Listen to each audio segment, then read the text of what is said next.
Bill O'Reilly here, Monday, May 11th, 2020. You are listening to the O'Reilly Update. Here's what's happening today in America. Chicago's murder rate holding steady despite the shutdown. 3 members of the White House task force under quarantine. Economists predict which U.S. cities will recover the quickest. Michael Flynn's lawyer says President Obama was in on the setup.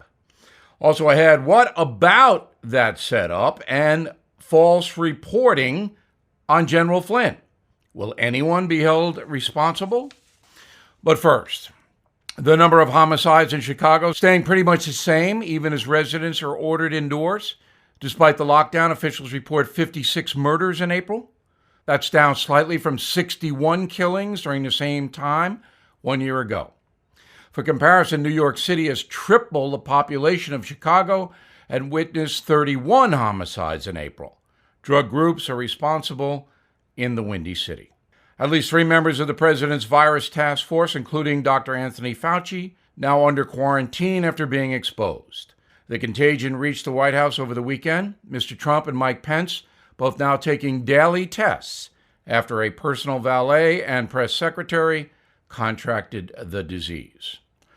The nation's top economists releasing their list of American cities that can quickly recover from the shutdown. Researchers from Moody's Analytics say Austin, Texas, Seattle, Minneapolis, and San Jose should bounce back from the pandemic by the end of the year. Hardest hit towns include Las Vegas, Honolulu, and Miami, tourist places. South Korea closing thousands of bars and restaurants after new cases of the virus spiked following the country's reopening. Germany also shutting down 3 major meat processing plants after workers went back to business earlier this month. 47 states across the USA will begin easing restrictions this week. By the way, German professional soccer is supposed to start up on Saturday. Michael Flynn's attorney accusing Barack Obama of setting up the former national security advisor. Lawyer Sidney Powell says, quote, "The 44th president absolutely knew about the FBI's attempt to entrap Flynn and have him turn against Donald Trump." More on the Bureau's behavior coming up in my message of the day, and that is moments away. You know me as a news guy, but today I'm a science guy. I've accumulated my share of aches and pains over the years, which started my quest for a natural solution.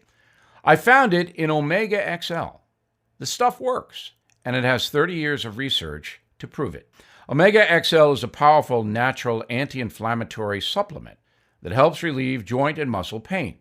There's nothing like it. Omega XL has health benefits way beyond joint comfort. Here's another reason I take Omega XL. Research shows that it can rebalance inflammation in the body and promote a healthy immune system, vitally important. So, please do 2 things today for yourself. Stay close to your loved ones and order Omega XL, the supplement that can deliver pain relief while improving your overall health. Order now and get a second bottle absolutely free of charge. Please go to omegaxl.com/bill. That's omega, the letters xl.com/bill. Time now for the O'Reilly Update message of the day. Superman is appalled by the FBI's abusive treatment of General Michael Flynn. Way back in 1952, when television was just beginning to influence the world, a show based on the comic book hero Superman debuted. George Reeves was the star, and the program lasted 6 years. It is etched into the minds of many baby boomers. At the beginning of each episode, a narrator would tell viewers that the super guy was in business to promote, quote, truth, justice, and the American way. So now the truth and justice thing is under siege because the nation's most powerful law enforcement agency, the FBI, launched a corrupt investigation designed to damage President Trump by linking him to Russia during the campaign of 2016. There is no longer any doubt about the FBI's outrageous behavior. Last week, the Justice Department dropped its prosecution of former Trump National Security Advisor, General Michael Flynn. The DOJ did this after handwritten notes from an FBI investigator became public, indicating the Bureau was discussing trying to entrap Flynn into lying to the FBI, a crime. Well, the agent succeeded, and the general pleaded guilty. Some believe he did that because the FBI threatened to prosecute his son, who worked with his father on overseas projects. That remains to be proven. Subsequently, General Flynn withdrew his guilty plea. The reason the FBI tried to set up the elder Flynn was to get him to flip on his boss, Donald Trump. Apparently, then head of the FBI, James Comey, was interested in harming the new president by linking him with Russia, and may have believed Flynn had damaging information on that front. As we now know, there was never any legal basis for the FBI to even launch a Russian investigation, much less secure surveillance warrants. As we also understand today, much of the media reporting on, quote, Russian collusion was false and defamatory.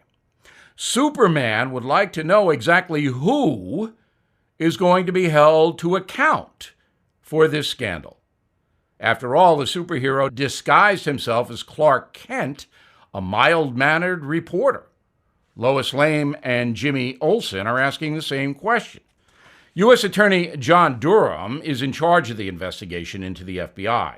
His upcoming report may lead to indictments. But what about the press? Who will hold the New York Times and the Washington Post accountable for years of misleading reports and commentary on Russian collusion? Who will hold Comcast responsible for MSNBC's hateful, false narrative? Is anybody investing CNN? Is its plantation master AT&T under scrutiny? What about Disney? Will it be brought to justice for airing the blatantly dishonest View, among other programs? The answer to those questions is simple. No one in the media is likely to be held accountable. No person will be fired. The massive corporations involved will not be fined. No explanations or apologies for the thousands of falsehoods broadcast and published will be forthcoming. Because the sad truth is that the search for the real truth is not part of the American way any longer. And somewhere, Superman is weeping. I'm Bill O'Reilly, and I prove that message by writing it. In a moment, something you might not know. When life is in chaos, your home is your safe haven and most important asset. But do you really own your home? Are you sure? Imagine getting evicted for non-payment of a loan you never took out. Well, it happened to Deborah, and it's happening everywhere. It's called home title theft, and the FBI calls it one of the fastest-growing crimes in the country. I urge you to get Home Title Lock. Your home's legal title is kept online, and thieves know it. They will forge your signature on your home's title, and then they legally own your home, taking loans out on it. Your bank doesn't cover you, and neither does your insurance. Avoid this nightmare and possible eviction with Home Title Lock. Please go to HometitleLock.com and register your address to see if you're already a victim. Use code BILL for 30 free days of protection to get you through the crisis. Enter BILL at HometitleLock.com. HometitleLock.com. Now, the O'Reilly Update brings you something you might not know. There are currently 4 million confirmed cases of COVID in at least 120 countries around the world, resulting in roughly 300,000 deaths, 80,000 here in the USA. While some countries like Germany and South Korea are trying to reopen, New Zealand may have succeeded in reopening and defeated the contagion. Here's how that country did it. Starting with the obvious, geographical advantage. New Zealand is an island located 3,000 miles north of Antarctica, surrounded by some of the roughest seas in the world. New Zealand is 2 times smaller than California. There are only 50 Kiwis per square mile. New York City, for example, has 30,000 people per square mile. But location and population density aren't the only reasons COVID cases are down. Strict and early intervention by New Zealand's government is also playing a big role. The nation of just 5 million people completely locked down on March 25th. Schools, businesses, public places all closed. The result? Just 1,000 cases of COVID in New Zealand, 21 fatalities. By comparison, countries with similar populations like Ireland witnessed 1,500 deaths, Norway 200, Finland 300, Sweden more than 3,000 killed by the virus. Sweden did not lock down. Last week, New Zealand recorded 3 consecutive days without a single new case of the contagion. Now the country is the first in the world to unveil its vision for a post-pandemic future. Under the new rules, businesses can reopen. Social distancing rules are relaxed. Even contact sports like rugby will begin later this month. Gatherings of less than 100 people are permitted. Food and beverages can be served at restaurants, weddings, and other functions, but no buffets. And here's something else you might not know. Leaders in New Zealand and neighboring Australia recently agreed to a, quote, travel bubble between the two nations. Permanent residents in both countries will soon be able to freely travel without a mandatory quarantine. Back after this. Our world has obviously changed when you venture outside. Face masks are everywhere, and the kind of mask that you use matters. We all want a mask that gives great protection, like medical professionals get with their N95 masks. The Boomer Naturals 30-day face mask provides 92.2% antibacterial protection. It's comfortable, easy to breathe in, and to speak with. And the masks come in both adult and children sizes. Not only is the Boomer Naturals mask highly rated, but it is affordable. Less than 30 cents a day. These Boomer Natural masks can be used up to 30 days by hand washing them with soap and water. I recommend you order yours right now at boomernaturals.com. Use code BILL20 at checkout, save 20% every time you shop. Plus, get free shipping on orders over $50. That's code BILL20 at boomernaturals.com.